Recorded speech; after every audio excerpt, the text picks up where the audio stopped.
কোনো কান্ট্রির সাথে কন্ট্যাক্ট করতে হবে। ভুল ট্যাকটিক্স, সব ঝাপসা প্ল্যান দিয়ে ইলেকশন জেতা যাবে না। আমার প্ল্যান মতো ইলেকশন করো, কনফার্ম পাস।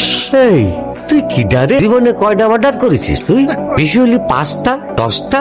এখানে যাদের দেখতেছিস সব 50টা ঝেড়েছে। শুরু করে মার্ডার না করলে ওই তুই নিচে ভাই। এই ছেলে, তুমি জানো তাদের সামনে কথা বলছো? কিনা ন্যাশনাল দলের ট্যাকটিক্স ভুল। তাহলে একটা গ্রাম্য খ্যাত মাথা ভর্তি গু আমি করেছে ভিলেজ পলিটিক্স, আমাদের ডিসিশনে দেশ চলে। তোরা ওকে বের কর, ওয়ালেটটা ধর আর বের কর একে। কি দেখছিস? হ্যাঁ, শালা বন্দিকে সবগুলি খাড়ি কইলা ফেলুম। এই শালা বাইরা বাইরা শুয়ে বাচ্চা অবশ্যই খাই।